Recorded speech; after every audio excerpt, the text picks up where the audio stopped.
It's Eddie G, and it's well, in the early days of spring here, or a little bit after 5 o'clock down on the farm, and I'm about to take my Skyrover S1 drone and get it up in the air for a little evening flight. So I thought I'd take you along with me. So here we go.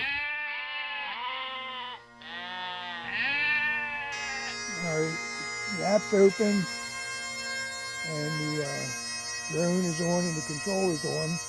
Now we need to hit here to connect the two.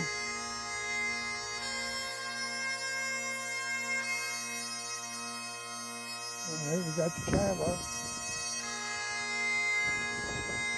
And look at the satellites right there.